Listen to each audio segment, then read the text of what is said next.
Hello and welcome to Inspion Sports. My name is Alexander Toflidis and I'm here today with a very special guest from Turkey, Irem Karamete. Irem, welcome to Inspion Talks. How are you? I'm very good. I'm glad to see you here. We're here in Rome in Frascati Fencing Club. We've just finished a very tough fencing session and we're looking forward to hearing your story. Okay, I'm ready here to tell all my story. Great. So the first question I have is, so how did you get into fencing, Irem? I started fencing thanks to my family. I come from one fencing family. Okay. My parents, my mom, she's from Israel. She did twice Olympic Games, 76 Montreal and 84 Los Angeles. And she represents Israel. And my father was also coach her. So your father was her coach? My father was my mom's coach, yes. And I have one sister. She also did a fencing. Then she didn't do it like me, but she was in national team in one period. She did some world championships. And so I come from one fencing family. I did many sports, but then I think it's under my blood. In your blood, yeah.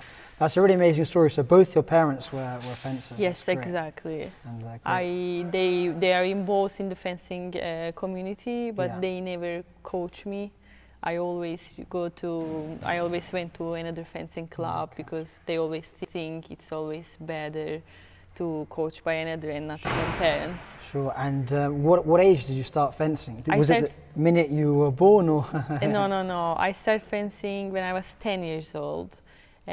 In Turkey, it's the age normally. I don't know in UK, but also I know in Italy it's also much earlier. But I started on 10. I did many sports, not only fencing, but then I keep going with fencing because I love it. Yeah, and you've been very successful. So now you are, as we're going to hear later, you competed for Turkey in the Olympic Games in Rio. Yes. But now your focus is on the 2020 Olympic Games in Tokyo and the qualification for that.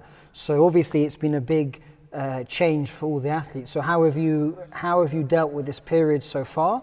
And looking forward to Qatar, how's your preparation going? Of course, to compete in Olympic Games, to succeed this one time, it really changed my view of in the fencing. It really gave me a lot of confidence because it was very important to do one time in my life, especially to come one family like this. I really want to represent my country in Olympic Games, and now I'm here for Tokyo.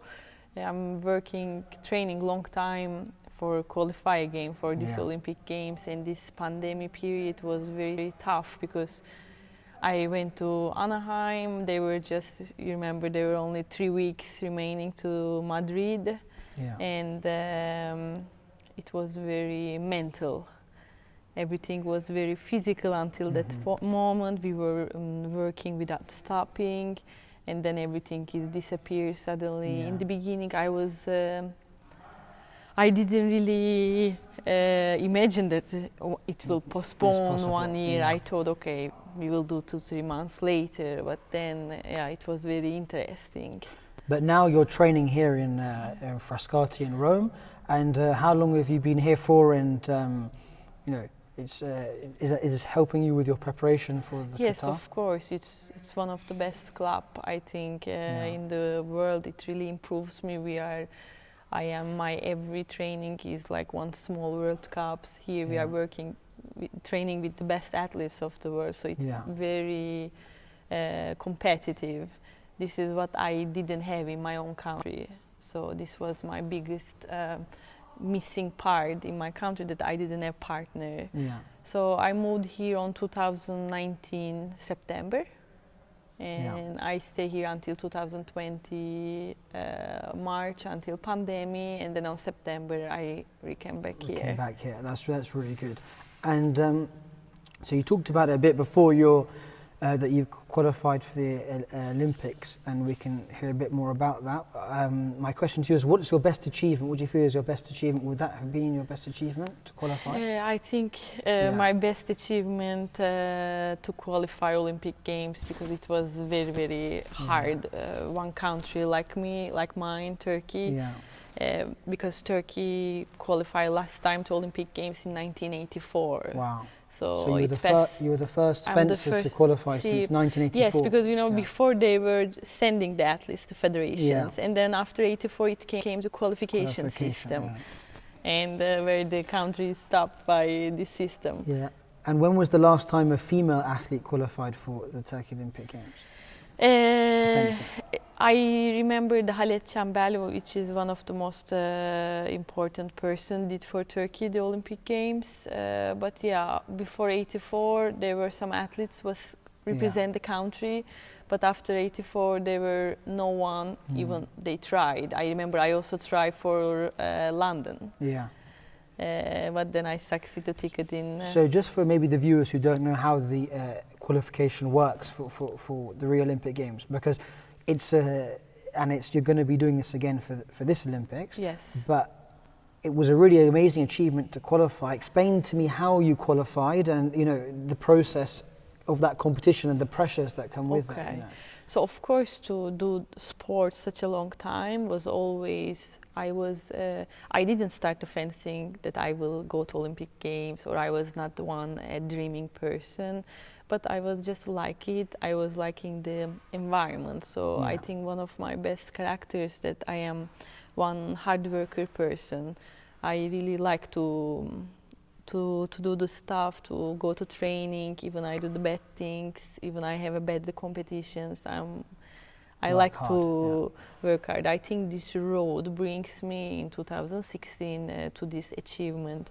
I didn't, of course, in Turkey you don't have too much big example in front of you, so it's hard to believe on the dreams, or because you don't have example. It's not like in Italy, for example. In Italy, okay. Here, if you are second, people don't remember you. You need to win. For Turkey, even the small things can a lot of hopes bring the country. So for me in Rio, I remember in that time I was working with my Russian coach, Damir Sayfutdinov. I didn't have very good season. I remember especially I did very, very bad competition just before 4 months. It was one clap to me that woke me up. I remember I said, oh my God, I will go to qualification 4 months later, but I'm not ready. I remember I was panic. Yeah. I didn't know what to do because it's one big chance, because in that period only women foil had the 4th place, so it was very big opportunity for us. So just to make it to understand is that you had to go in Rio. Where was the competition, the qualification? Prague. Prague. So you had to go to Prague, and there was a European qualification event, and you had to finish in the top 4 to qualify. Exactly. So that's a pressure in itself, that on that day you have to perform. There's no second chance. Yes, because also there were 21 fencer, and all of them has a chance to qualify. I, for example, remember I entered to that competition in the FIE ranking as a 3rd. Yeah. And I remember 1st, 2nd, 4th, and 5th didn't qualify. Yeah. Even this thing shows how it's one mental competition. Yeah. Or I remember the Israeli girl never did any World Cups, Grand Prix with one competition. She won. So it's about who could perform on the day. And it's interesting, do you remember your emotions during that competition? Before, how were you feeling? Yeah, I remember I can write one book about that day because it was very special. I remember I really woke up that day that I never woke up like this in my life. I remember that even I was so sure that even it was going just one fencer, I was qualifying because I was so ready mentally. Yeah, you want to. Also technically. Yeah. I remember particularly that I didn't think at the end of the day. I was just living the moment. I was just enjoying, and I was just want to enjoy with the moment, to give one performance that I was ready to do it. I was ready for. I had this fencing knowledge to qualify for top 4. So I remember also in the pool I lost my first match. It was also for you probably that it's important in pool the first match you win to relax. Yeah, you feel relaxed. Relax. Yeah. But I remember I was very relaxed, very control, zero rushing. If you see my video in this competition, I was fencing like I'm in training. Yeah. I think my difference between respect to others that who has much more successful than me in that competition, the face was white. You were pressure. Yeah, a lot of pressure. And that's great. So what you're saying is that you were able just to focus on the process, focus on that point, and did ever? I was remember that I was particularly remember that I was counting the scores. Yeah. I remember that I need to do for qualify. I need to do 30 touch. Okay. Oh wow. Because 2 times 15. Yeah. So I remember that I was counting 1, 2, 3 from my mind. I remember after 15, I remember for the second match, I was going 16, 17, 18. Oh, wow. My goal was to arrive 30. So when you say 30, you must have been very happy. But I remember also that I really didn't scream. Normally I'm one fencer that who scream zero, only in the last touch when you realize because... Yeah. And I think that's great, I think that, as you said, it was a long time since not just a Turkish fencer qualified, but a female Turkish fencer. And I think that's something that I really love about fencing. We can come and train today, men and women together, and it's we would like to see more women participating. And so I think that's great. You probably, having done this, a role model, a trailblazer for other now young Turkish fencers can see, okay, we can, because you're right, there are other countries which are very successful, Italy, France, Russia, and you've proven that, look, you're not from a traditionally strong country in fencing, but now they have the role model that you didn't have. Exactly. Yeah. I remember that I really received so many nice messages from a lot of women, a lot of young fencers. I feel that I have very, very important role on my country that really need this kind of success because they really, my country is very hungry, this kind of achievements. It's very important. It was very important for Turkey to be in Olympic Games, in fencing particularly. Yeah. That's great. And so it's interesting, I can see a lot of skills that you've shown there such as your discipline and your focus during that competition to win. Now, fencing, you've been doing fencing since the age of 10 years old, for many years now. What kind of skills have you learned which you can kind of take into other areas of your life? How has it helped you with the other areas of your life, your studies and so forth? Fencing, of course, was always in my life, but it really teach me a lot of things. In the side of fencing, I studied engineering 4 years. It was very hard to graduate from one engineering faculty at the same time to qualify for Olympic Games. For me, it was very tough. So you were studying the same time as you were? Yes, the year that I did the both things, try to do at the same time was very tough. But on the other hand, it really helped me a lot because I was throwing all my energy in fencing for my school, or school was one escape for me from fencing to refresh my mind in that period. Fencing teach me a lot of skills. First, the most important things, I think, to be patient. I was not a patient person. I learned it with fencing, to do the things step by step. I learned the things I learned the skills to be time management. I like to do the things. I like to do a lot of things at the same time. Sometimes I was panicking. I didn't know.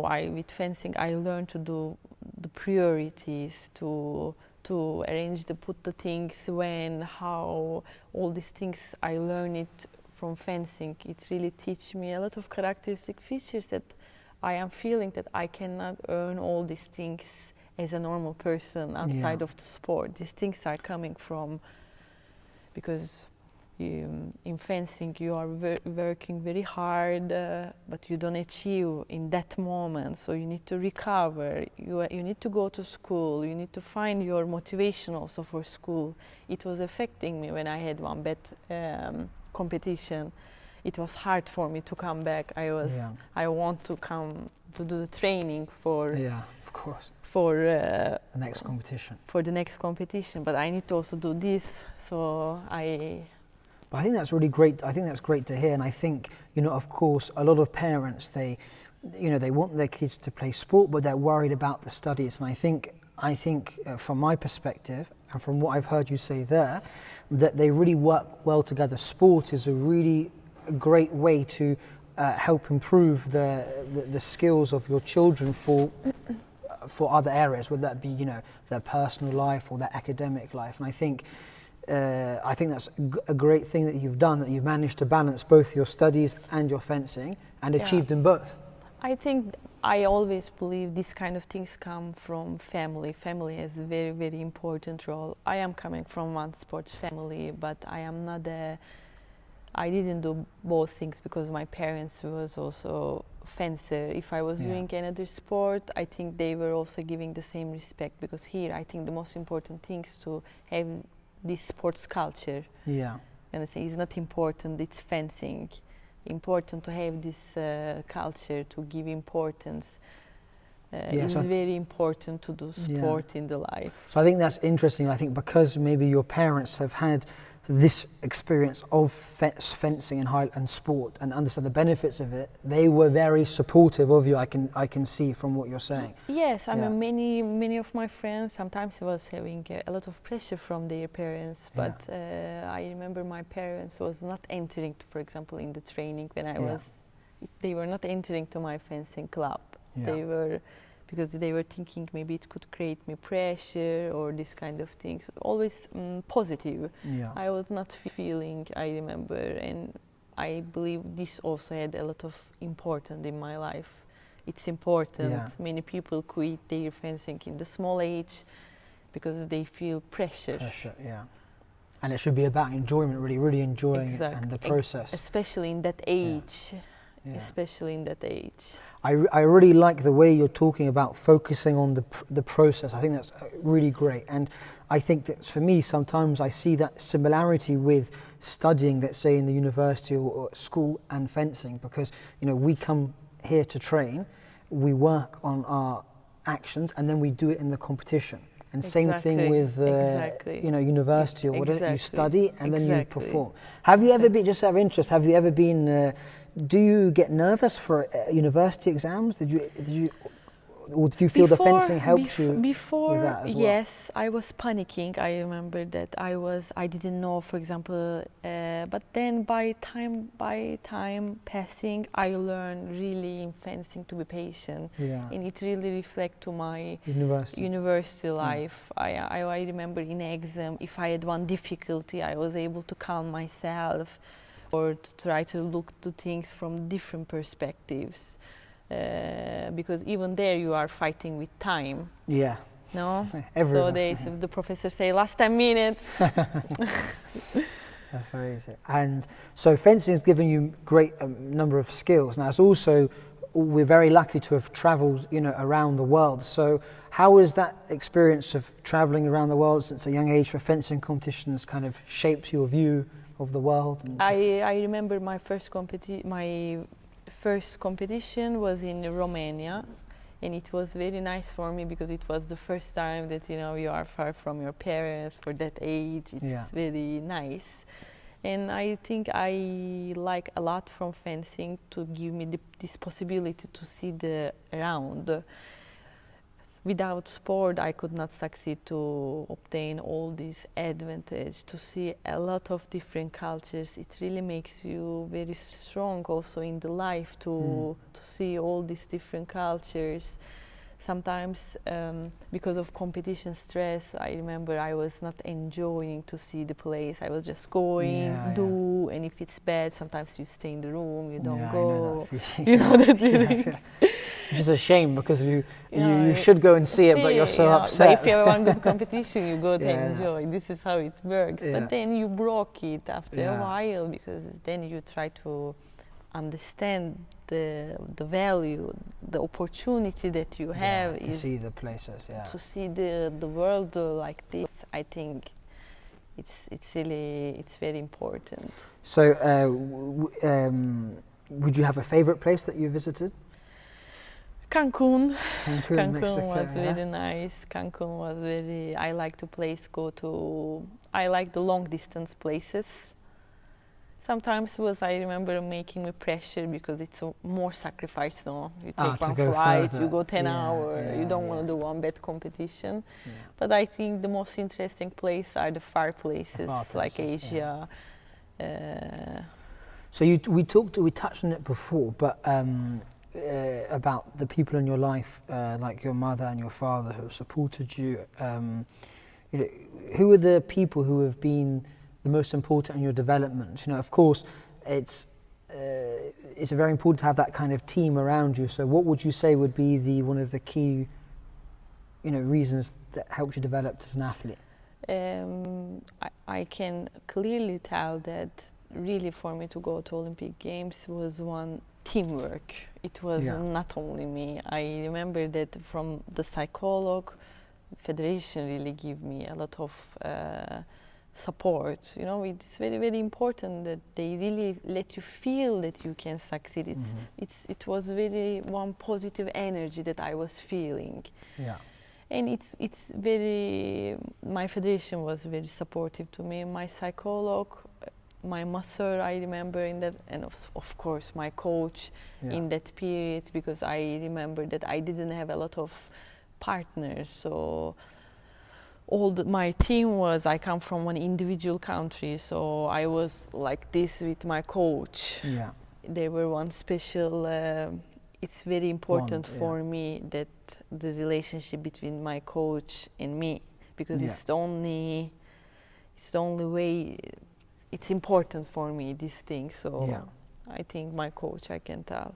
Okay, so that's really good. And you've talked a bit about your top performances, for example, to qualify at the Olympics. Do you have any routines that you kind of do before the competitions, mental routines, or how do you prepare to get yourself into that zone to compete? I like to dream in my mind before I go to competition. So I like a lot to do the competition halls. Let's say the competitions are always in the same place, so all the seasons. So before I go to, let's say, Torino, I was always dreaming the competition hall, the venue. You try to accustom yourself to put in your mind. Or before training, I am always try to think the training in my mind, what I want to do. Or if I had one bad training, maybe when I go home, I'm thinking, what if I could do, in the shower, you are thinking. You are thinking like how Irem was there, if there was one second chance, what I could do to make this match win. So I'm always try to imagine myself as a relaxed and light way. Yeah. I do always warm up habits I have, so I always try to do in the same way. It gives me one safe environment to do the same, because I feel like I'm in the training in competition. So that's really interesting. So routine. So you have this routine which you follow. Yes, routines are very important. I try to use the same T-shirt. Really? That you want to take exactly. I hope you wash it in between the competition. Yeah. And And that was also a good point you mentioned. So that's really interesting. So you use visualization. So that's really interesting. So you actually imagine yourself in that competition hall on that piste, Irem with the sword in her hand. Yeah, I remember really also amazing. in the Prague. I was just imagine, and when you are not focused, the images are not coming, and you force yourself, until you focus it. It's not easy for me, especially sometimes I do even in training. I'm not able to focus it, it's really one work that you need to, it's hard to imagine, to put the things, the way that you entered the fencing club, to change clothes, everything you are, I remember my mind is immediately jumping, for example, to the match. Doesn't do the steps, the process sometimes. So I remember that I'm coming back, sometimes it takes me time. Yeah, I think that's really interesting, because I think sometimes, people give 100% effort, let's say physical effort, but I think you need to give more than that. As you say, you are preparing. It's not just what you can do in terms of physical effort, fencing on the piece, but what are the other stuff you're doing behind the scenes, like you're saying, your mental work, and that's what really matters. I think that's really great insight. Thank you. It's even also in fencing, I think it's not coincidence that every time same people win, Yeah. There are really too many strong fencers, but always same kind of people are winning. Yeah. So I think it's the biggest example that it's not only physical. Yeah, no, definitely. And so, Irem, you are training really hard to qualify for this Olympics in Tokyo. So what are your plans after? Do you have any other, what are your plans for your career? Do you intend to fence until Paris, or what's out there for Irem? Of course, I get married recently, so I think you're married to a very famous fencer. Very, very famous. And Andrea Baldini. For those of you who don't know, was a world champion in 2009 and also was Olympic champion in London 2012. So you now have even bigger support in your fencing. Exactly. It was really opened me another page in my life, except fencing, because fencing is not something that I can do until the end of my life. So that's why I did my studies. After I finished my engineering faculty, I went to US because I want to take one break off. So I did my master in Boston University 1 year after Rio. So what is your in engineering? You are I studied industrial engineering. Engineering. But then I did my master in marketing. Okay. So I would like to do one job in the future in maybe one sports company where I can use my sports career, sports character, where I can do also my technical knowledge that I learned in the university. So after Rio, I moved to US in order to also to spend time with Andrea, to have one open new page. I changed my coach, now he's coaching me, so it's also very interesting because I come from one Russian coach and I totally changed to one Italian. It's very different. A lot of things he teach me that I didn't, I was not looking from this kind of perspective. Give a different perspective. I think that's also interesting in fencing, like you just said, you have, like in life, there are many different ways to success, and it doesn't mean that, it doesn't mean that one way is right, one way is wrong, but all life I was looking from one, with Andrea I learned different things that I was not watching in that way. No, that's interesting, and I wish you the best of luck with that, but first of all, I want you focusing to qualify for the Tokyo Olympic Games. And we talked a bit about it before. I think fencing is a great sport, and also like we have lots of women participating. One of my things I'm quite passionate about, I would like to see more fencers, female fencers around the world, both in our classes that we run in the UK and around the world. What do you think that we can do to increase female participation? And I tell you why. Sometimes we find that a lot of our classes are kind of quite male dominated, because I don't know, people are thinking that fencing is to do with sword fighting, but I think it's it's really, I think women can and young girls can really succeed to be the champions like you. So especially one country like Turkey, where the men are a bit more dominant, and the things are not easy in my country, so people When I remember, even now not anymore, but I remember in the beginning they were, when you say I'm a fencer, they don't understand, they didn't know, or they have always one judge, like one girl super aggressive, but it's actually very elite sport. Yeah. And in the last period in Turkey, it increased a lot in the schools, in the universities. It gives as a class, and people are really interested on that. I really believe that it's very, very important to meet the big athletes with the children. Maybe they can invite to the schools, because I think the children from young age is really, really very affecting to see the person concretely. Like a role model, Yes, you know, like you really touch, you see it, how they fence. Yeah. So it's important to do the things as a live. No, definitely. I think that's something that I hope that we'll see more of, because I think, that even in the history there have been fighters, warriors who were females as well. And I think it's a great mental sport as well as physical. So I think the girls can really succeed because in you do a lot of things that it really give a lot of different approaches. Really, many families, maybe they can give some seminars to a lot of families, because one 10 years old doesn't go by himself to one school. Everything starts from family. So first families need to teach, to let the girls to go and to play the sports. I hope to see more champions like you coming out of not just Turkey but all over the world, and more participation in the future. My last question is this. Now we're into 2021. What would Irem Karamete of 2021, if she could give advice to her younger self 10 years ago, what advice would you give to a 17-year-old Irem Karamete? Good question, very good question. Of course, if I was coming back to time, I was doing the things differently. What would you give your advice? I think I was working even harder. You should work even harder. Even harder. I remember I did some trainings. I was not feeling like now. Now in training, every moment is very, very important. Every second, every match, every movement is important.